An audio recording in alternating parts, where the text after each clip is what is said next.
Welcome back to Regular Guys Outdoors. I'm Chris. We're on round 2 of elk season. This morning, Brian and we picked up our llamas. We did a nice orientation class, get familiar with these guys. So we've got Cooper and Bolero. You a good boy? He's a good boy. Good boy. All right. And we had a pretty darn long drive to get to here. So it took a while. It's getting late in the afternoon. I think it's after 5 o'clock at this point, 1700. We still got a good ways to go yet. Hopefully we can get up here with just enough light to find a decent place to pitch our tent, take out the llamas for the evening, get ourselves put down for tomorrow morning's hunting action. There's been a lot of success in here, according to the guys at the trailhead. Pardon me, buddy. And yeah, that's what we're doing. So we've got llamas. They're helping us get back here. Really wouldn't be feasible without some kind of assistance to hunt this far back. We've had to rename these guys because the one is quite ornery and the other one got spit all over by the ornery one. So we call them Stinky and Grumpy. Stinky's right behind me and Grumpy's back there attached to him.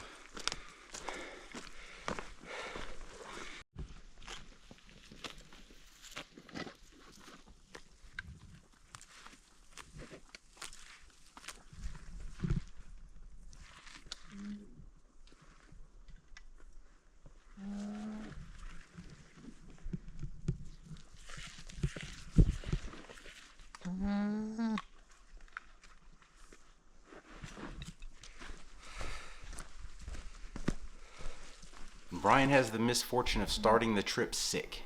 No bueno. Which also means I'll be sick too. Yeah, I'm gonna make it. We continued our long walk, got our tent set up, and then we had our dinner.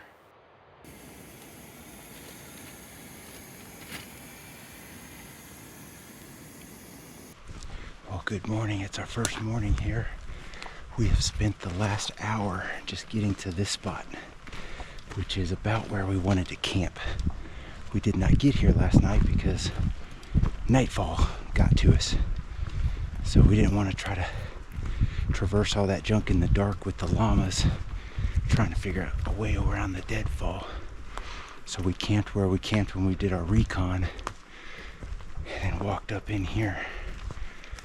So we spent the last hour just getting here, kind of to the spot where we'd like to just start in the mornings. And I don't relish the thought of making that trek every morning to start things off. So we're probably gonna have to end up at some point today or tomorrow packing up and getting up here in the daylight.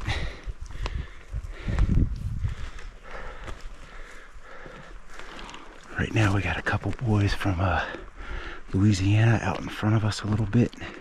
They're gonna go out a little further.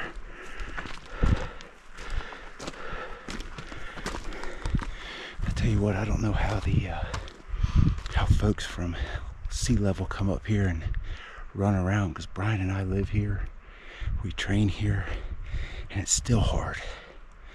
So I can't imagine what it would be like living at sea level and coming here.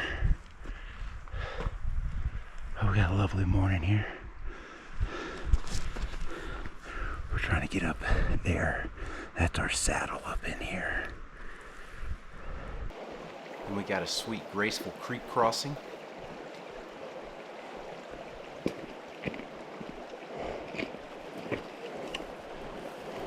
Did that way better than me. I suck at water crossings. Nice wallow.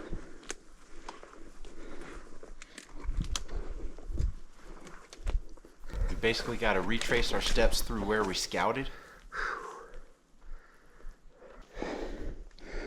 That's the antlers we found 2 months ago.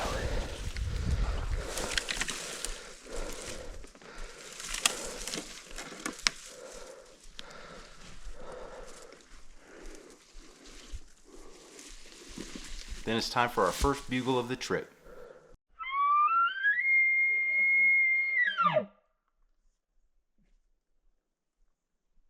Second bugle.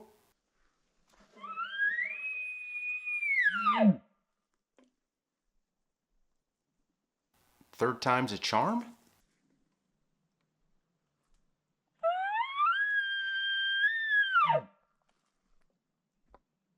Eerily quiet. Dang. Nothing. So we pushed on and eventually one bugled on its own. Alright, so we had a bull bugle in the distance. We tried to close a little bit of ground.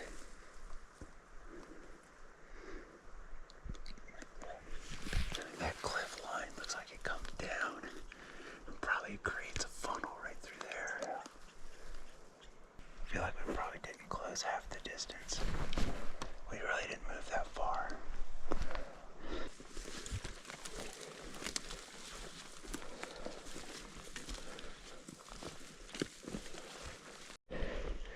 That's a big pile of fresh poop.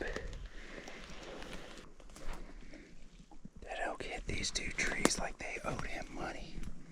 Good Lord. Though we never got a look, pretty sure Brian got within about 125 or so of that bull, but it just kept moving and we lost track of him. So we found a place to hang out for a while, and eventually the weather found us. Never one to disappoint. We got some just odd Colorado weather, Colorado mountain weather. Forecast 0% chance of that. 0% today. Looks like 0%. Sounds like 0%.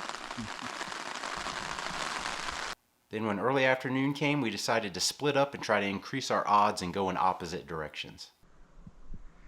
So it's a little after 1500 or 3 o'clock on Sunday here, our first day.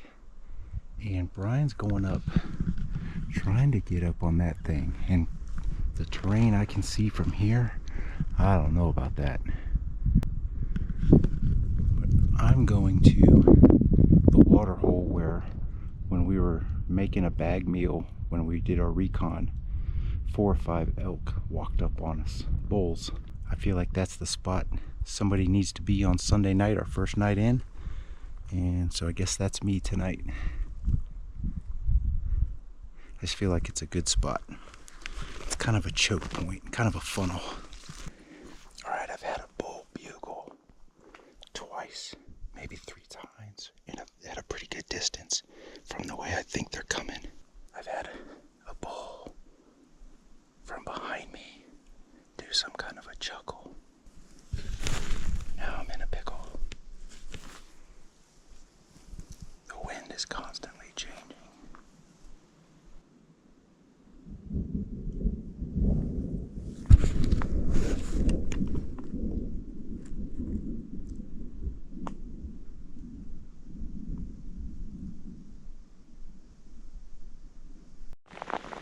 Well, it decided to go ahead and start raining, so now I can't hear jack. Hopefully that cloud just comes over and the blue sky behind it follows up. Okay, now we've got a little bit of hail. How awesome is that?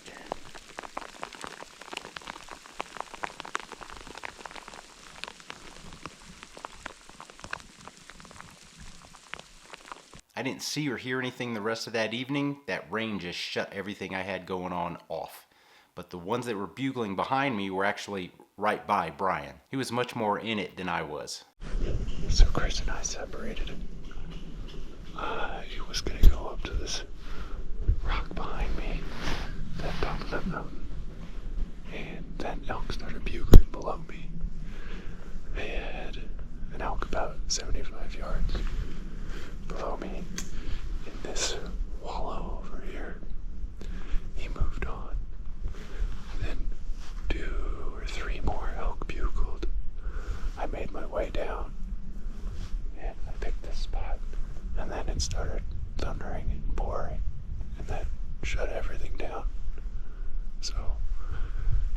If I hear a bugle, I'm gonna go after it. But if otherwise, I'm just gonna post up here and try and ambush something. And unfortunately, the rain shut his action off too. Just about to, yeah. We link up and we got to make our way back to the tent. And I'm going to do another sweet, graceful creek crossing. It's so slick. Where's your trekking pole? That would be the money ticket right there. Jump, jump, jump. How bad you get it? So that was really kind of our day 0 and day 1 on round 2 for me here in Colorado. Hope you liked this video. If you did, give us a thumbs up. Hit that subscribe button down there. And as always, thanks for watching.